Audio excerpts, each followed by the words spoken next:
Presentamos Geopolítica en RCR.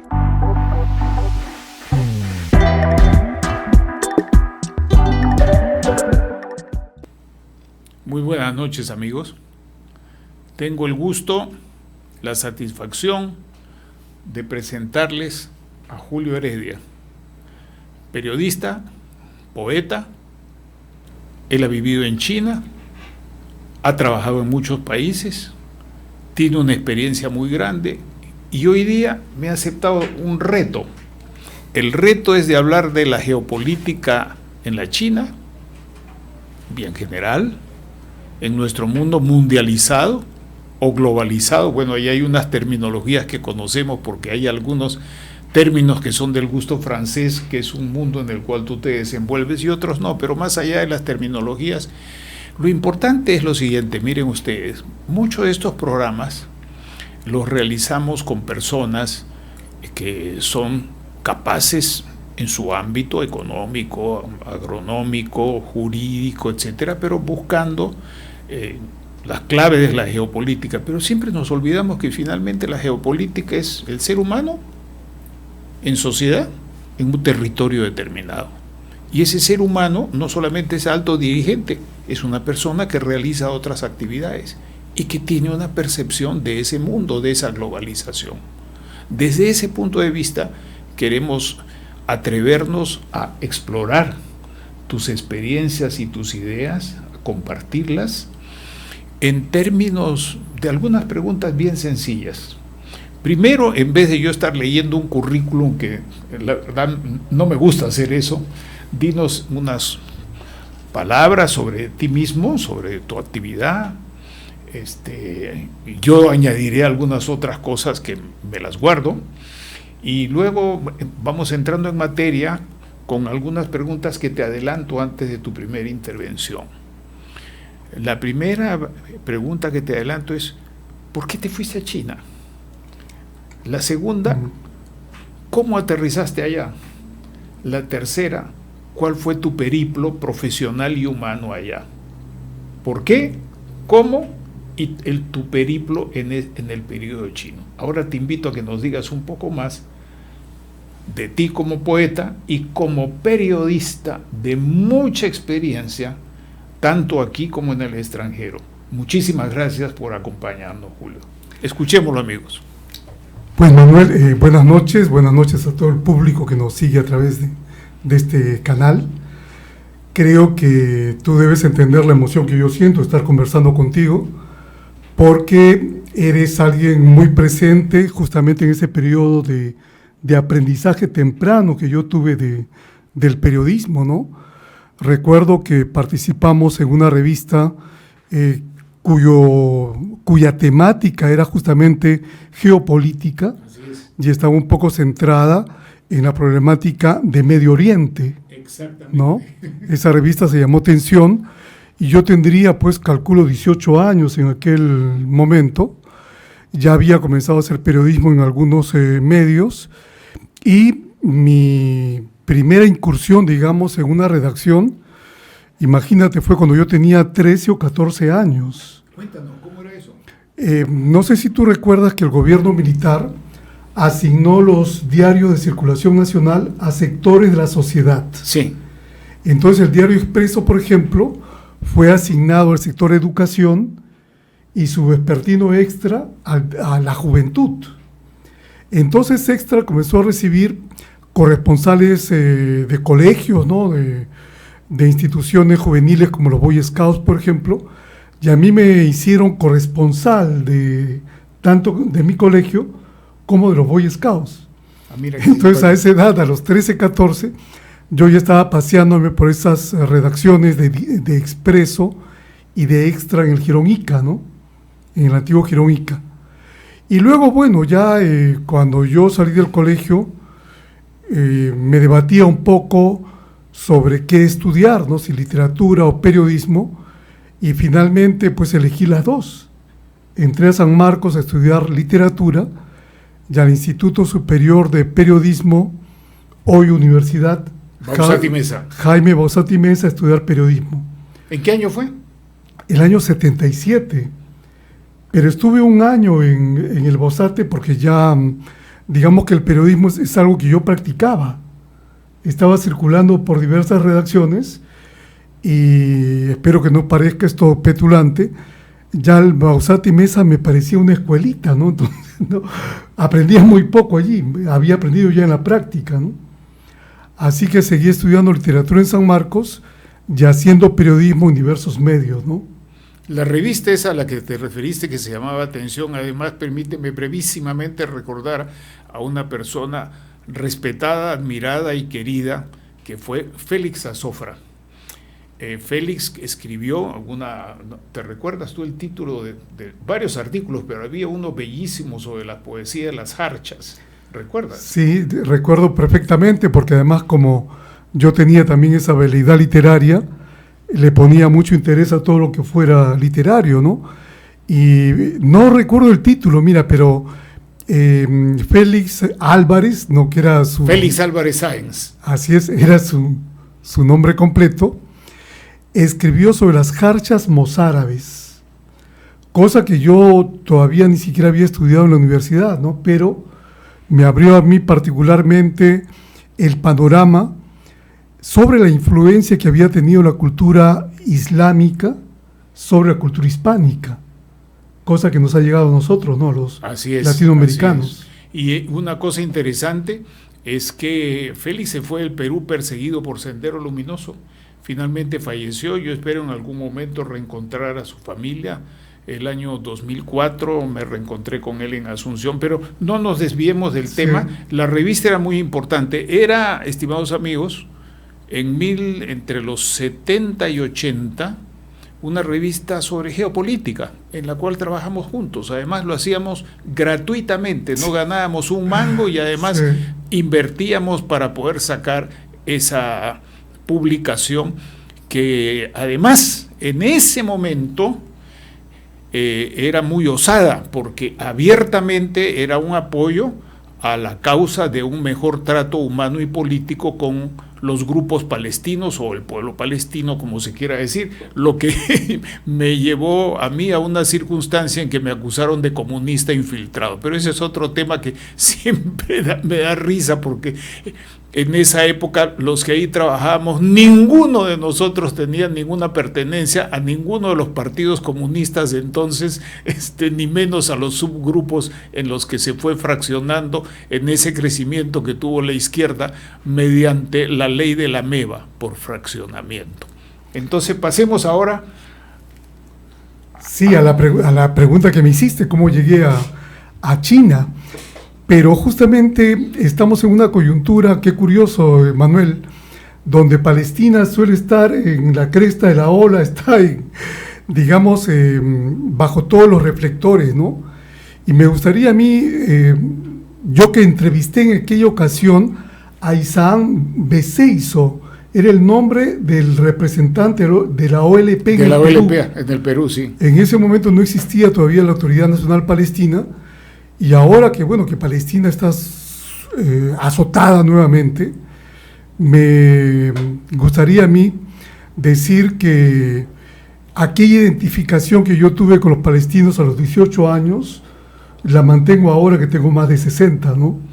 Yo los respeto y los quiero, pero debo decir también que jamás fui antijudío.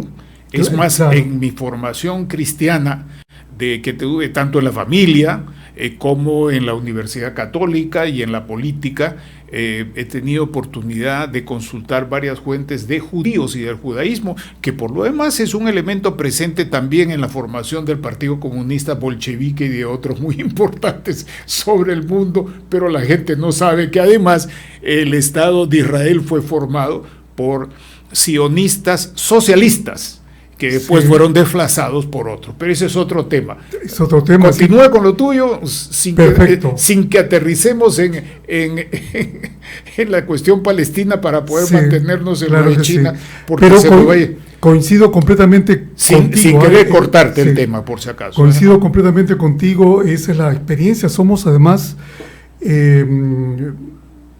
yo podría decir herederos, pero creo que somos actuantes de una cultura que en el caso de la peruana es sincrética, en el caso de la latinoamericana es mestiza, pero que tiene muchísimo de judeo-cristiano, pues, Así es, ¿no? así es. Y es algo de lo cual no podemos renegar.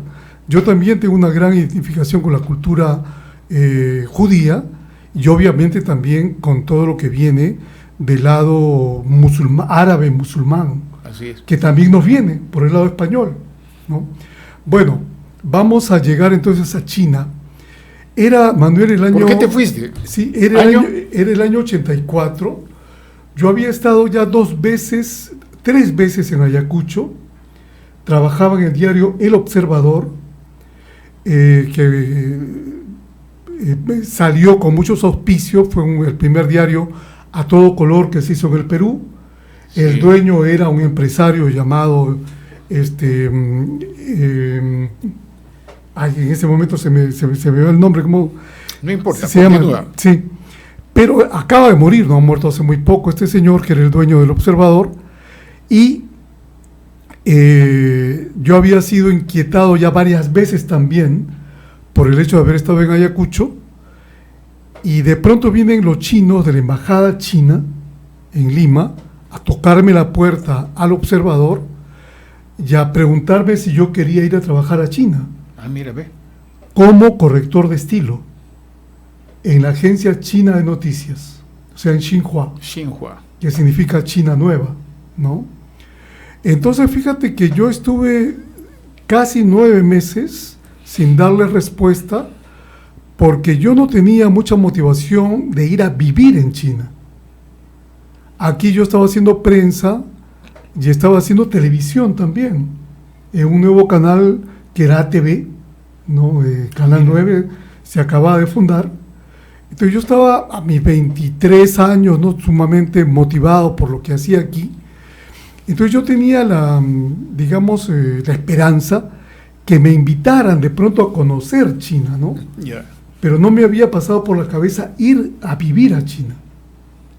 Sin embargo, cuando mis compañeros de diario, Jorge Luis Mendívil y Willy Reto, murieron en Uchurajay, sí, en vísperas que yo regresara a Lima, mis padres, me dijeron, pero ¿qué esperas? No tienes que salir del país.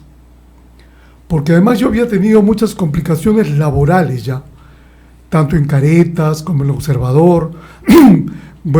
Ya sabemos que es una profesión difícil, pero las circunstancias políticas peruanas hacían que fuera un oficio más difícil todavía. Entonces, a mediados del año 84, yo finalmente le dije a los chinos que sí estaba dispuesto a ir a trabajar a Pekín. ¿Qué me dijeron los chinos?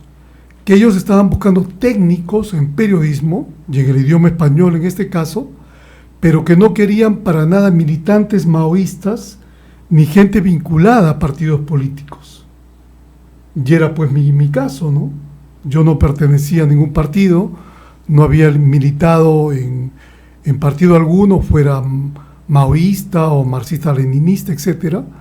Entonces yo creo que el perfil que buscaban los chinos coincidía un poco con el mío, y es por eso que desembarqué en julio del 84 en Pekín, y me quedé ahí 2 años. Bueno, en esa época, en julio del 84, yo estaba de regreso, estaba por regresar de América Central, pero ese es de otro asunto del cual hablaremos, porque en América Central, en ese momento, no era muy grande la presencia china, más bien soviética. Entonces, compártenos tu vivencia. Llegas como técnico, no como militante del Partido Comunista Chino o de algún partido pro-chino, llevas como técnico con una trayectoria pública como periodista y como poeta. No es una trayectoria subrepticia, sino pública, evidente, y entonces empiezas a trabajar. Y trabajas en un momento. ¿Qué está ocurriendo en China en ese momento? Mira, fue una cosa impresionante, y yo muchas veces reflexiono sobre esto cuando tengo que analizar mi propia vida, mi propia biografía, ¿no? Porque creo que el destino no pudo hacer mejor las cosas, porque ese año 84 se cumplían 35 años de la Revolución China, que como tú sabes triunfó el año 49, luego de la Guerra Civil, y además el maoísmo estaba de retirada, porque había muerto Mao el año 76, Deng Xiaoping, que había sido el enemigo, digamos, de la revolución cultural, había vuelto a hacerse del poder en China, o en el Partido Comunista. El año 79, si no me equivoco, Deng Xiaoping se hace del poder sin tener ningún cargo público, digamos un poco la usanza china, era una especie de asesor en la sombra de todos los poderes, pero Deng Xiaoping no asumió ningún gran cargo. Sin embargo, alentó una nueva constitución que fue promulgada el año 82, y cuando yo llego ese año 84, en vísperas que se celebrara el 1 de octubre, el 35 aniversario de la Revolución China, se vivía los primeros resultados de las reformas económicas alentadas por Deng Xiaoping. Compártenos algunos ejemplos. Tú me diste en alguna conversación previa que tuvimos algunos ejemplos, estimados amigos, que son importantes de ver, porque no es una cuestión de decir solamente tantos aviones, tantos millones, el Producto Interior Bruto, las exportaciones, no. La gente vive, ama, muere, come, se sana o se enferma, y creo que por ahí hay una visión muy importante que compartir de tu parte. Para mí, observar lo que pasaba allí fue sumamente motivador, en realidad, porque yo, que había sido formado durante el gobierno militar de la Revolución Peruana, o sea, ni capitalismo ni comunismo, de alguna manera estaba yo predispuesto a terceras vías, ¿no? A nuevos planteamientos, quizá dentro de programas sociales que atendieran las carencias sociales de los países. Entonces, lo que a mí me llamó mucho la atención en Pekín es que no había carestía, no había carencia de productos, mucho menos de alimentos. Y yo por lectura sabía que en la Unión Soviética, que en Moscú no había nada, que se hacían enormes colas para todo, y que ya las carencias estaban, digamos, alentando, ¿no?, disidencias en la Unión Soviética. Pero bueno, en Pekín, tú sabes que tú salías a una cuadra de tu casa y encontrabas mercaditos, como paraditas muy parecidas a las que habían y hay todavía en el Perú, donde tenías productos de pan llevar. Bueno, digamos que yo ganaba más de 10 veces más que cualquier chino, como extranjero. Los chinos ganaban mucho menos que nosotros, pero aún así, a mí me parecía que todo era muy barato y que se podía comer sin dificultad en aquella China, ¿no? Y en cuanto a las lecturas, ¿qué leía la gente? ¿Cómo miraban, qué les transmitían las publicaciones, la radio, la televisión acerca del mundo, ese mundo que ya estaba en transición? La Unión Soviética creo que ya estaba en Afganistán, claro. Habían gigantescos cambios entre Estados Unidos, la Unión Europea, Rusia, para no hablar de Asia-Pacífico, ¿verdad? No irnos demasiado lejos. Cuéntanos un poco de eso. Déjame decirte que la decena de compatriotas que estaban en Pekín, trabajando, como en mi caso, o algunos... ¿Eran técnicos o eran políticos? Eran políticos, cuando menos tenían todos simpatía maoísta o habían militado en partidos maoístas del Perú. ¿Y estaban contentos con el cambio? No. ¿Qué línea tenían? ¿Cómo era eso? ¿Había algún intríngulis o era que se pasaban ya al lado de Deng Xiaoping, de la política, de la nueva política china, o no? ¿Cómo era el asunto? Por lo menos en Petit Comité todos eran muy críticos de lo que estaba pasando y no lo veían con simpatía. Deng Xiaoping les parecía un revisionista y alguien que estaba jugando para el capitalismo, ¿no? Entonces es curioso porque yo llegué sin militancia, sin sin representar a ninguna opción política peruana de izquierda, y sin embargo yo veía con simpatía lo que estaba pasando, ¿no? Y no ellos. Ahora, mira, tú me dices qué leían, qué se leía. Es que era muy curioso, era algo caótico al mismo tiempo, ¿ah? Sí. Porque yo comencé a aprender chino, que no era obligatorio.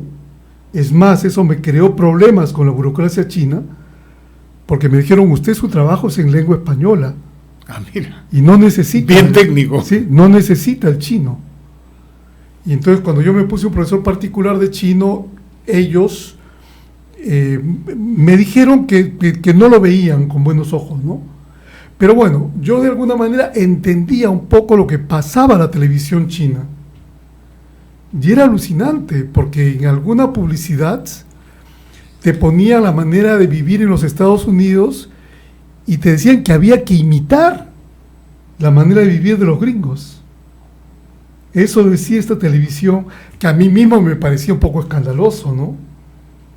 Pero es que, bueno, era otra cultura, era otra cosa, otra manera de manejar los medios, que yo mismo no entendía muy bien en ese momento, y era así la China, ¿no? De irse de un extremo al otro.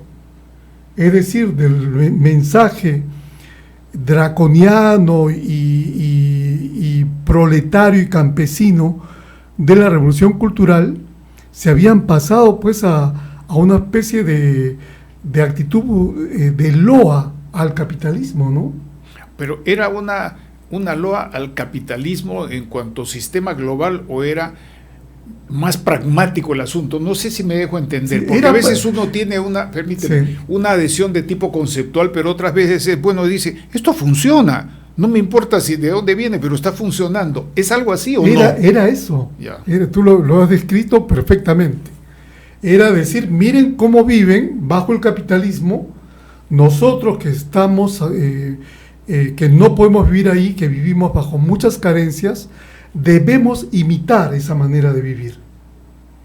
Entonces, ya de alguna manera los campesinos vivían de otra manera, porque Deng Xiaoping comenzó la reforma económica por el campo. Es interesante eso. Sí. Antes en la propia revolución socialista soviética hubo toda la discusión sobre la proletarización y la campesinización, pero ¿había algo de eso o era un asunto mucho más pragmático? Por lo menos lo que yo vi desembarcando a mediados del 84, era absolutamente pragmático. Entonces, los campesinos tenían 4x4, llegaban a Pekín de unas maneras que parecían hordas, que a nosotros los extranjeros nos impresionaba mucho, porque literalmente parecían manadas, Manuel, por Chiang Kai-shek, que era la especie de jirón de la Unión de Pekín. Entonces a ti te caían pues escupitajos en el pantalón y todo, porque los campesinos no tenían maneras urbanas de vivir.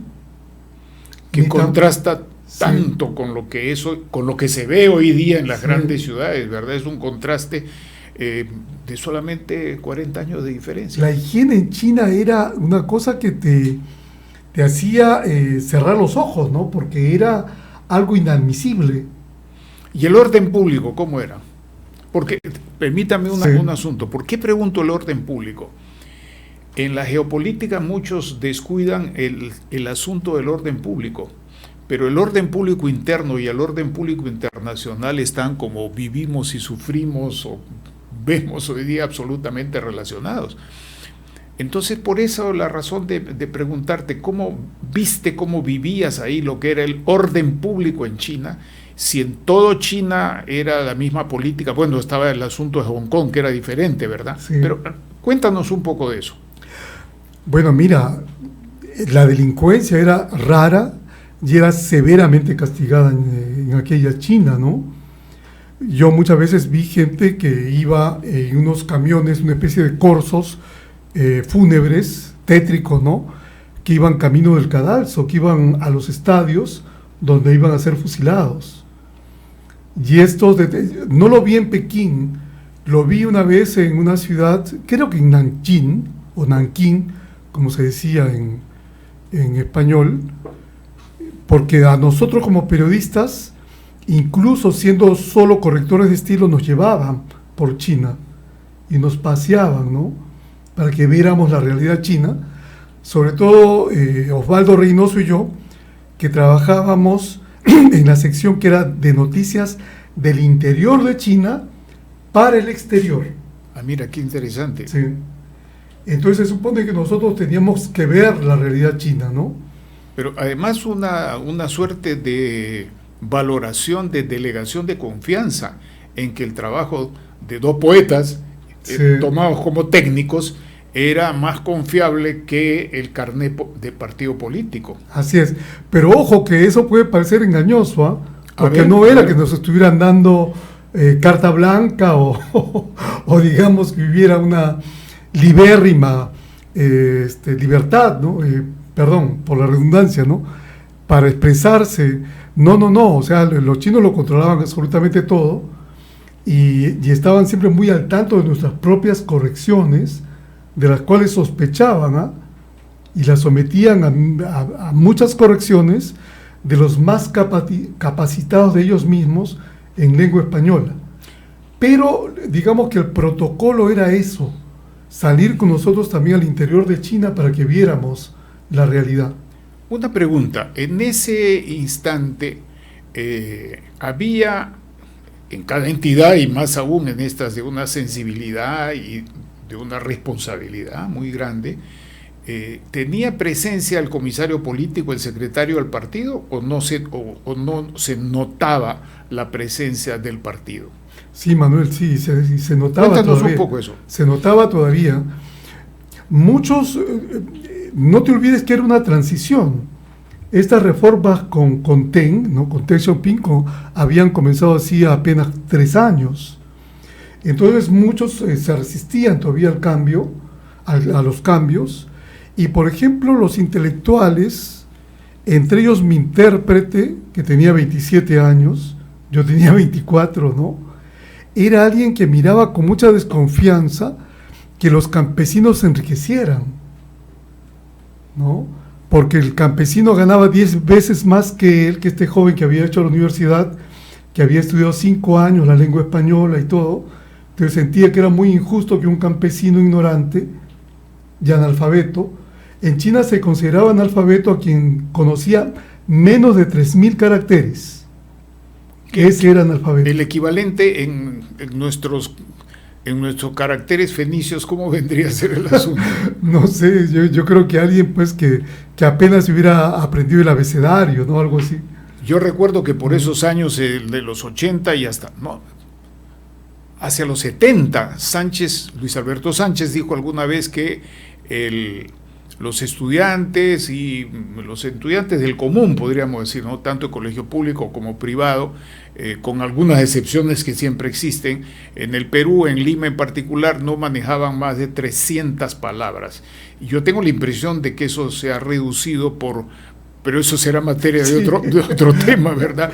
Era solamente por establecer algún criterio de comparación. Así es. A juzgar por las letras del reggaetón y de algunos rap, pues creo que tú tienes razón, ¿no? Y por estos aparatitos. Sí, claro. Antes era la pantalla corruptora, la televisión, ¿te acuerdas que decíamos eso? Pero hoy día es casi que ponen esto en manos de un bebé. Sí, yo creo que es muy posible que los jóvenes de la generación que venga, que viene inmediatamente después, ahora se comunique toda con el mismo lenguaje a nivel mundial y global, ¿ah? Porque a través del aparatito hay un lenguaje que se está universalizando, que es pues obviamente limitado, ¿no? Y eso está pasando en el país del siglo de las luces, que es Francia, está pasando en China, en Japón y en todas partes. Así es, y con una fuerte influencia china, Sí. por el desarrollo espectacular que todo esto tiene en China ahora, ¿no? Yo soy asiduo veedor de CGTN en español, Sí. porque de chino no entiendo nada. Y ahí hay mucha información que uno puede ver como evidencia, como pregunta, para estar de acuerdo o no estar de acuerdo, pero en todo caso es absolutamente llamativo. A mí me llama la atención la combinación entre la tradición, que no tiene que ver con el Partido Comunista ni con el sistema capitalista, sino la tradición de cultura y sus valores, con la posición que tiene el Partido Comunista y el régimen ahora y que se trasunta en CGTN, ¿no? Sí. Pero no nos vayamos del tema, volvíamos un poquito atrás. Te estaba preguntando sobre el asunto de la presencia del partido en el trabajo. Eso, resúmenos un poquito cómo era para poder pasar a otros puntos importantes, ¿no? A nosotros como extranjeros trataban un poco de mantenernos al margen de ese tipo de prácticas, pero bueno, Osvaldo Reynoso, que había estado más tiempo que yo en China, él por su parte me contó muchas cosas, y luego después yo aprendí mucho de mi traductor, que como era joven igual que yo, y al mismo tiempo dependíamos de los favores recíprocos. Yo, por ejemplo, le cambiaba divisas, ¿no?, a mi traductor, moneda extranjera, y él me hacía algunos otros favores, como por ejemplo, ser un poco infidente en cosas que normalmente no se le contaban a un extranjero, ¿no? O sea, tener acceso a una información. Así es. No, el control seguía siendo muy rígido, ¿ah? Yo sé te contara ya experiencias personales. Yo una vez en unas vacaciones que tuve de unos feriados que hubo, digamos, no recuerdo si fue para un año nuevo chino, como ahora que estamos celebrando el año del dragón, podríamos desearnos feliz año del dragón, pero yo tuve unas vacaciones en una ocasión, entonces me fui de 3 días, por decirte, ¿no? Entonces me fui a unos 300 kilómetros de Pekín, a una playa que se llama Pétage, en el Mar del Norte, con un amigo que no hablaba español, pero bueno, de alguna manera ya podíamos comunicarnos en el chino elemental que yo había aprendido, y fuimos con este amigo a esa playa. Y bueno, yo no creí necesario dar cuenta en Xinhua que iba a hacer ese viaje. Tenía 3 días de vacaciones, me habían dicho a mí que yo debía disfrutar de toda la libertad que considerara necesaria, ¿no?, lógica. Entonces, sin embargo, para hacer corta la historia, en el hotel donde yo me había hospedado con este amigo mío, que a la sazón no tenía derecho a hospedarse en ese hotel porque él no era extranjero como yo, ¿no?, se apareció el jefe de expertos extranjeros de la agencia china de noticias, ¿no? Pero no me dijo nada, pero estaba al lado de mi mesa, un poco como en las películas, ¿no? Me siguió los pasos. Bueno, amigos, permíteme, yo he preguntado sobre este asunto del partido, porque el partido único dominante, el partido por encima del Estado, el partido que regula, digamos, hablando en términos liberales, los 3 poderes del Estado, ¿verdad? Que de una u otra manera siempre existen en toda sociedad. Eso ha sido una sistematización occidental, pero de una u otra forma existen estos poderes, muchas veces están fusionados, no entremos en eso. Pero esta cuestión existió antes de Deng, existió con Deng y existe ahora. Y hay una diferencia fundamental. En términos geopolíticos y estratégicos se llama unidad de mando. Cuando hay un poder cerrado, la unidad de mando es más fácil. Hay otras cosas que se hacen difíciles, pero la unidad de mando es más fácil.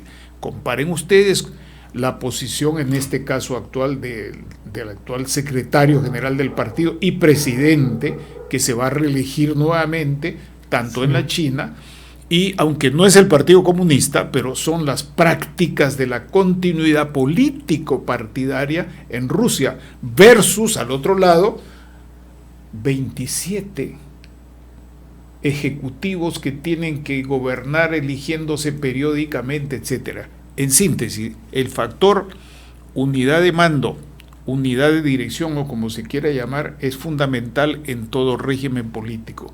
Y eso es mucho más fácil en regímenes que se llaman, en la jerga de ciencia política, de poder cerrado, o simplemente llamémosle, para no llamar autoritarios, dictatoriales, etcétera, porque lo que para algunos puede ser absolutamente dictatorial, para otros no, ¿verdad? Y vivimos en medio de 8.000 millones de personas donde hay diferencias fundamentales, ¿no? Pero yo quería que a través de algunos ejemplos se viera esta diferencia, porque ¿eso sería concebible en Francia?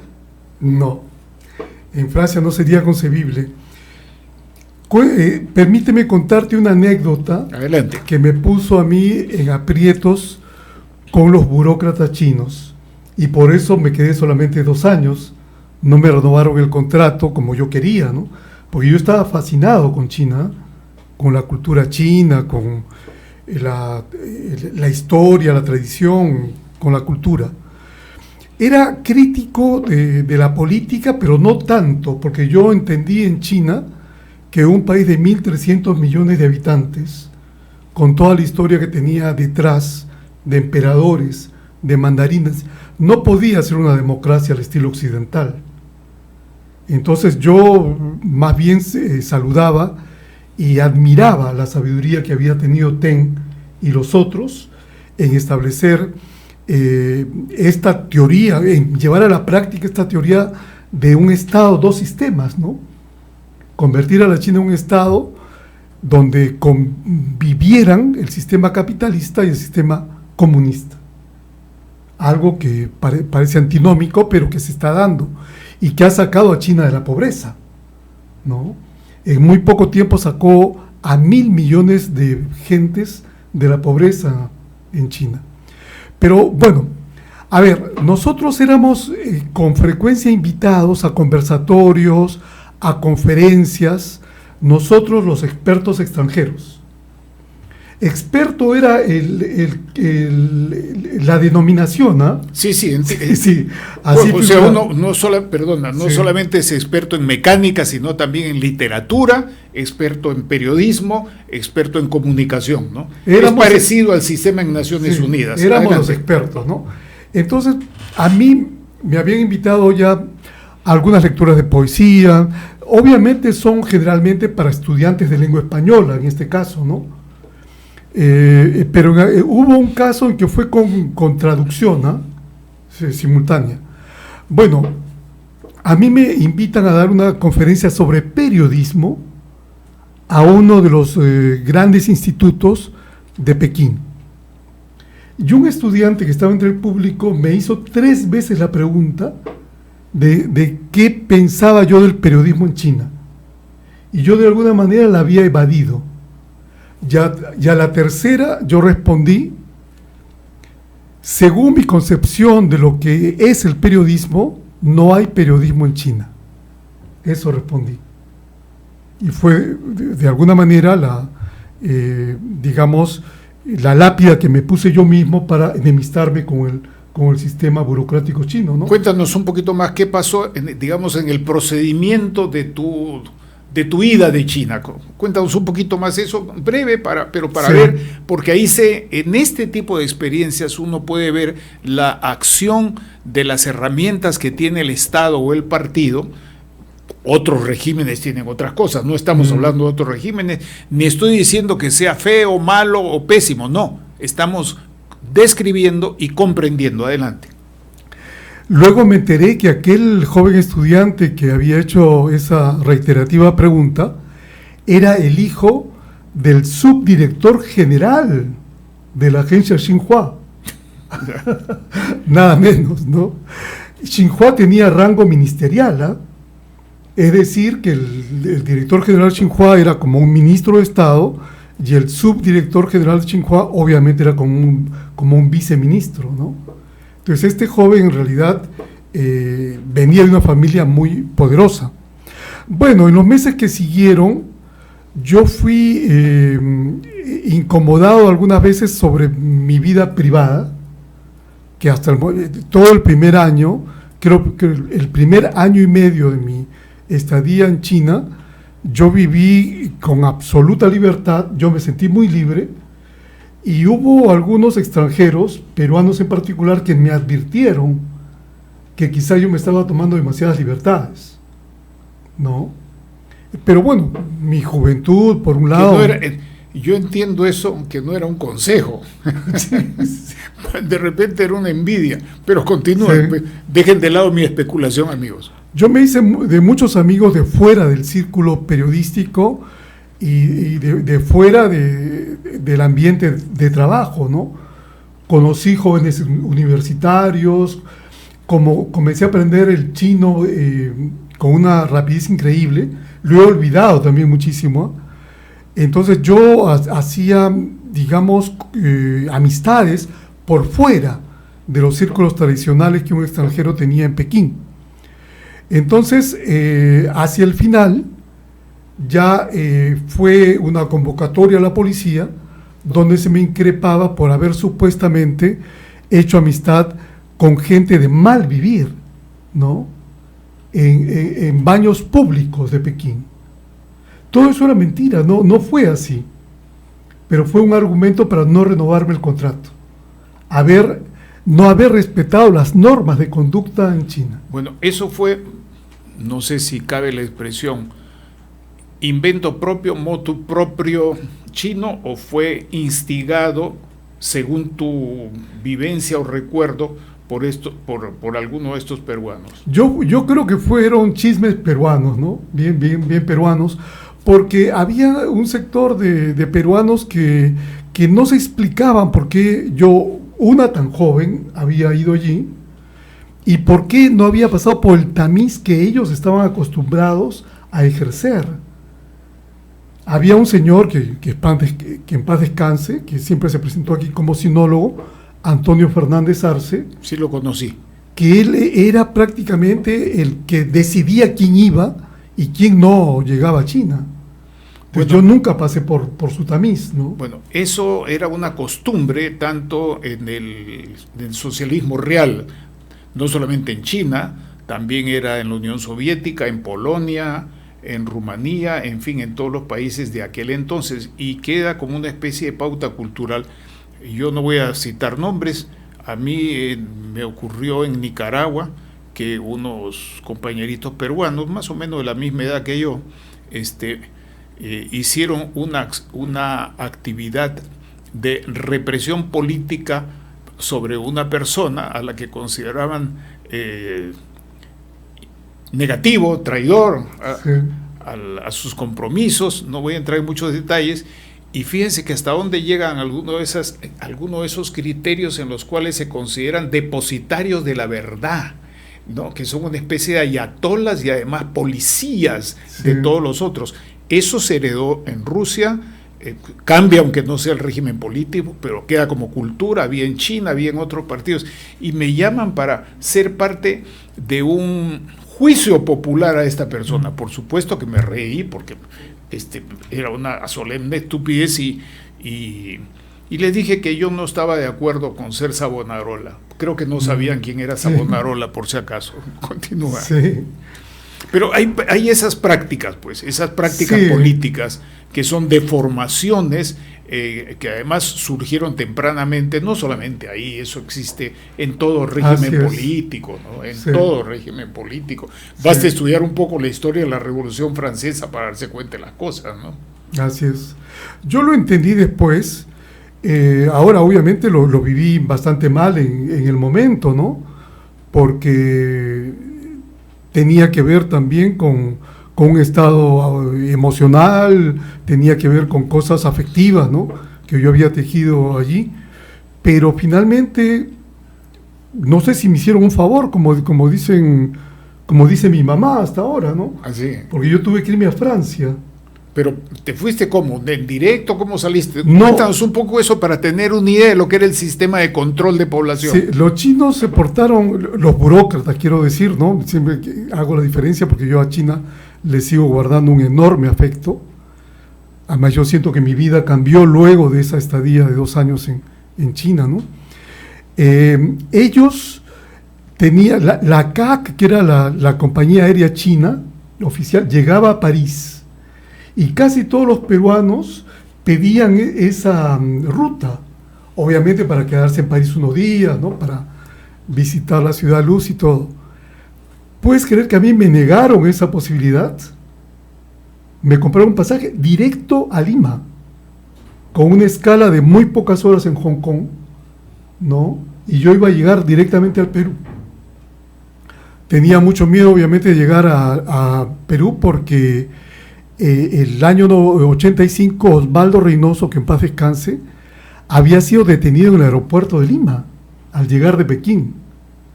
Eran los últimos meses del gobierno de Fernando Belaúnde y Mario Vargas Llosa tuvo que intervenir para que liberaran a Osvaldo Reynoso.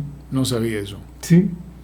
Entonces, obviamente, pues yo no me podía arriesgar a eso. Había mucha ignorancia en aquel momento porque los chinos se habían distanciado y no querían saber nada con Sendero Luminoso.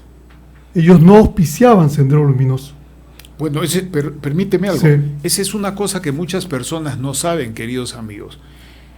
Mucha gente dice Sendero Luminoso. Ah, sí, estalinistas. No, maoístas. No, Sendero Luminoso era Pol Pot.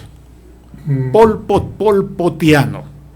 Que, para no entrar en detalles, miren la película esta que hizo Tommy Lee Jones sobre Camboya y Kampuchea.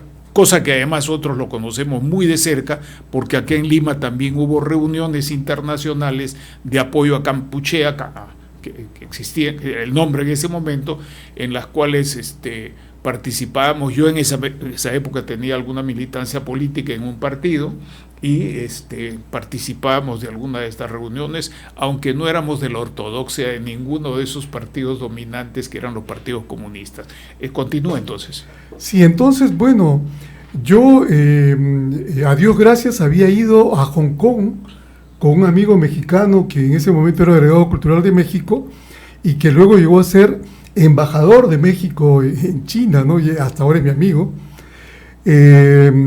Bueno, entonces habíamos conocido a una señora china que tenía vínculos con el Perú. Esta señora había nacido en Hong Kong, pero había vivido de niña en el Perú. Y creo que a los 12 o 13 años había vuelto a Hong Kong, pero nunca había olvidado el castellano.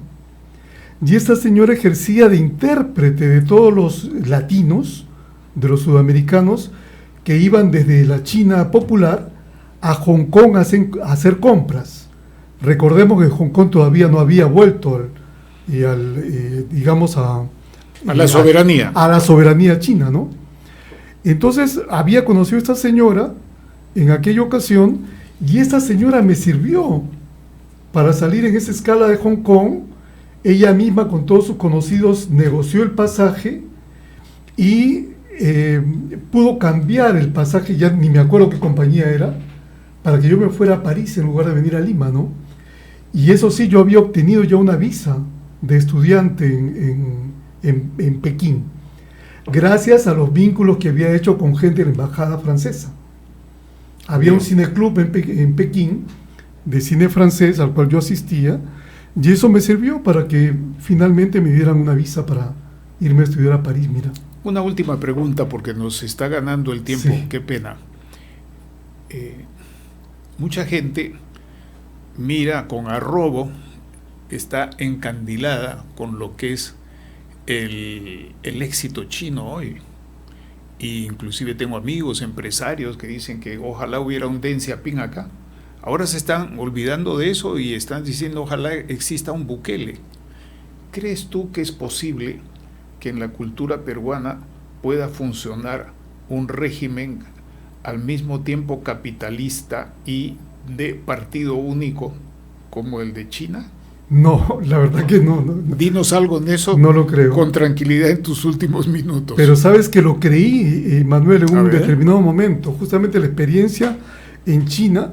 Yo no conocía todavía la Amazonía peruana, pero tenía una visión idealizada y equivocada de la Amazonía.